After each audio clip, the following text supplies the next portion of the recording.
Hey guys, जब भी हम बात करते हैं पर्सनैलिटी के बारे में या फिर थ्योरी ऑफ पर्सनैलिटी के बारे में और कार्ल रोजर का नाम ना आए, ये तो बहुत ही अलग बात है।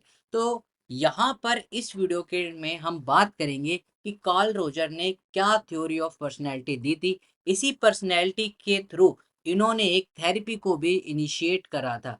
क्या वो थेरेपी थी, किस तरीके से उन्होंने इस चीज को इनिशिएट करा और क्या कार्ल रोजर की थ्योरी ऑफ पर्सनैलिटी ने कितना बड़ा चेंज लाया पूरे लाइफ टाइम में। इस वीडियो में बात करेंगे हम इन सारी चीज़ों के बारे में। तो अगर अभी तक आपने हमारे चैनल को सब्सक्राइब नहीं करा है, सब्सक्राइब करिए, बेल आइकन को जरूर दबाएं ताकि फ्यूचर में जितनी भी वीडियोस है आपके पास सबसे जल्दी और आसानी से मिलती रहे। This is caffeine short, let's get started. तो देखिए, जब भी हम बात करते हैं कार्ल रोजर के बारे में, यहाँ पर हमने कुछ पॉइंट लिख रखे हैं जो कि उनके बहुत ज़्यादा इंपॉर्टेंट थे। उन पॉइंट्स के बारे में हम यहाँ पर डिस्कस करेंगे। हम कहते हैं कि कार्ल रोजर ने जो थ्योरी ऑफ पर्सनैलिटी दी थी, यहाँ पर उन्होंने इसको डिफरेंट वे में करा था। अब डिफरेंट वे कैसे होता है कि यहाँ पर इन्होंने इनिशिएट करी थी फिनोमिनोलॉजिकल अप्रोच और इडियोग्राफिक अप्रोच। आई होप आप लोगों को पता हो कि what do mean the phenomenological approach और इडियोग्राफिक अप्रोच। ये हम पुरानी वीडियोस में डिस्कस कर चुके हैं। दूसरा जो कार्ल रोजर ने यहाँ पर बात करी थी, उन्होंने नॉन डायरेक्टिव काउंसलिंग की बात करी थी। अब ये नॉन डायरेक्टिव काउंसलिंग क्या होता है कि जब हम बात करते हैं ट्रेडिशनल अप्रोच के बारे में, तो ट्रेडिशनल अप्रोच में ये माना जाता था कि जो आपका काउंसलर है वो आपका एज ए लीडर की तरह एक्ट करता था और जो क्लाइंट है वो उसको फॉलो करता था। मैं दोबारा रिपीट कर देता हूँ, ट्रेडिशनल अप्रोच में क्या होता था कि जो आपका काउंसलर है वो एज ए लीडर की तरह अप्रोच करता था और जो क्लाइंट था वो उसे फॉलो करता चलता था। और रॉजर ने इस चीज को बिल्कुल इरेडिकेट कर दिया और उन्होंने कहा कि यहाँ पर नॉन डायरेक्टिव काउंसलिंग का वर्ड यूज करा। अब नॉन डायरेक्टिव काउंसलिंग क्या होती है, यहाँ पर इन्होंने बताया कि जब भी हम काउंसलिंग करते हैं तो जो आपका क्लाइंट होगा वो एज एन एक्टिव रोल की तरह करेगा और जो लीडर होगा या फिर जो काउंसलर होगा वो एज ए पैसिव रोल की तरह करेगा। अब client active role, that means client अपनी काउंसलिंग की डायरेक्शन को रिप्रेजेंट करेगा। कितनी फास्ट चलनी है, कितनी धीरे चल रही है, कितनी इंटरमीडिएट करनी है, सब कुछ जो काउंसलिंग का पैटर्न रहेगा, काउंसलिंग की अप्रोच रहेगी, वो कौन डिसाइड करेगा? वो आपका क्लाइंट डिसाइड करेगा। And that is non directional counselling. और इस काउंसलिंग के बारे में इन्होंने यहाँ पर बहुत सारी बातें कही, जैसे कि जो काउंसलर है वो सिर्फ और सिर्फ एज ए फैसिलिटेटर की तरह एक्ट करेगा, ना कि अथॉरिटी की तरफ। ट्रेडिशनल अप्रोच में जो आपका क्लाइंट की जगह जो काउंसलर होते थे वो एज एन अथॉरिटी फिगर रहते थे। यहाँ पर उन्होंने कहा जो काउंसलर की जगह जो क्लाइंट होगा वो आपका अथॉरिटी फिगर की तरह रहेगा। दूसरी चीज यहाँ पर जो रॉजर्स ने बहुत ज्यादा सिग्निफिकेंस करी कि रॉजर्स ने कहा कि जो पीपल है वो एज ए पीपल की तरह ट्रीट करे जाए, नॉट एन ऑब्जेक्ट। अगर आप फ्रूट की बात करेंगे या फिर पुरानी ट्रेडिशनल मैथोलॉजी के बारे में बात करेंगे तो पर्सन को या फिर इंडिविजुअल को एज एन ऑब्जेक्टिफाई करा जाता था, एक ऑब्जेक्ट की तरह ट्रीट करा जाता था। यहाँ पर रॉजर्स ने फर्स्ट टाइम ये कहा कि जो इंडिविजुअल है, जो पीपल है, उसे पीपल की तरह ट्रीट करा जाएगा, ना कि एक ऑब्जेक्ट की तरह जिसे हम क्या कर रहे हैं, स्टडी कर रहे हैं। He believe that the people are the fundamental positive in nature. और इनका ये मानना था कि जो लोग होते हैं, जो इंडिविजुअल्स होते हैं, वो पॉजिटिव रहते हैं अपने नेचर में। अगर किसी के मन में इरेशनल थॉट्स आ रहे हैं या फिर नेगेटिव थॉट्स आ रहे हैं, दैट मीन्स वो फंक्शन प्रॉपरली नहीं कर पा रहा है, उसका माइंड जो है फंक्शन प्रॉपरली नहीं कर पा रहा है। और ये जो आपकी जो थॉट्स होते हैं, इरेशनल थॉट, इसका इन्होंने इन्वायरमेंट का बहुत बड़ा इफेक्ट भी यहाँ पर बताया, जिसके बारे में हम वीडियो के एंड तक बात करेंगे।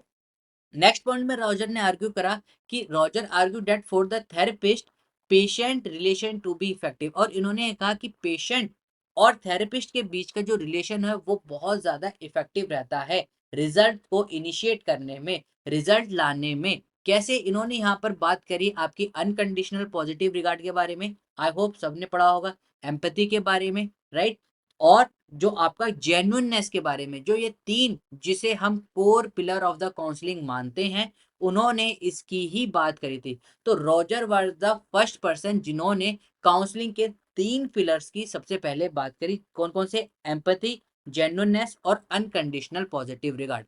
और उन्होंने ये कहा कि जब तक क्लाइंट और काउंसलर के बीच के अंदर रिलेशनशिप या फिर एक तरीके से कह सकते हैं आप फेथनेस या फिर बिलीव, एक दूसरे के ऊपर ट्रस्ट नहीं अगर इनिशिएट होगा तो वो काउंसलिंग सक्सेसफुल नहीं हो पाएगी।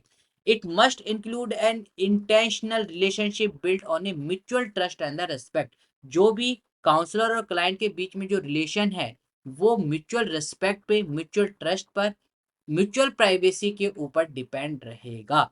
यहाँ पर हमने आपको रे डायग्राम के थ्रू भी आपको समझा रखा है कार्ल रोजर की थेरेपी। आइए देखते हैं हमने यहाँ पर क्या क्या लिखा रखा है। Carl Roger therapy is also known as the client centre therapy, जिसे हम सीसीटीबी कहते हैं। सेल्फ थ्योरी के नाम से भी ये फेमस है, या फिर पर्सनल सेंटर थेरेपी, या फिर थ्योरी, ये नाम बहुत ज्यादा फेमस है। Carl Roger theory is built on a single forces of the life. उन्होंने क्या कहा कि ये एक क्या है, किस पे बिल्ट है, single force of the life है। इन्होंने ये भी कहा कि जो हमारे प्रीवियस एक्सपीरियंस रहते हैं, उन्होंने इस जो थेरेपी की जो स्टार्ट करी थी, ये उन्होंने अपने एक्सपीरियंस से स्टार्ट करी थी। अपने एक्सपीरियंस मतलब कि उन्होंने जब वर्क करा इंडिविजुअल्स के साथ थेरेपेटिक रिलेशनशिप में, तो उन्होंने इस थेरेपी को डेवलप करा। वो जहां पर वर्क करते थे एज एन थेरेपेटिक रिलेशनशिप की तरह, वहां से इस थ्योरी का अराइज हुआ, राइट। अगर हम यहाँ पर बात करें, Carl Rogers of the personality place a strong emphasise on the personal की फीलिंग और वैल्यू। इस पर बहुत ज्यादा एम्फोसाइज रखती है कि एक इंडिविजुअल अपने बारे में क्या सोच रहा है, राइट। इन्होंने यहाँ पर जैसे अभी मैंने आपको ऊपर बताया कि if a person is self negative talk कर रहा है, तो दैट मीन्स उसके अंदर कुछ ना कुछ इशू है, या फिर मेंटल इशू है, या फिर वो उस फीलिंग्स को बाहर निकाल नहीं पा रहा है। जो आपके स्ट्रॉन्ग एम्फोसाइजेस है, उन्होंने किस पर करा, एक्सपीरियंस पे, कि इंडिविजुअल का experience as compare to the other individual कैसा रहा है। अब ये पॉसिबल हो सकता है कि उसका एक्सपीरियंस एम्बियंस के साथ, अपनी फैमिली के साथ, फ्रेंड सर्कल के साथ कैसा रहा है, उस पे भी बहुत ज्यादा डिपेंड करते हैं आपकी थेरेपी, इंडिविजुअल की जो पर्सनैलिटी को मेक ओवर करे। Developing notion of the fully functional person. अब ये फुली फंक्शनल पर्सन इन्होंने की अगर हम लैंग्वेज में बात करें तो what do you mean by the fully functional person, a person who is capable of thinking in the right direction.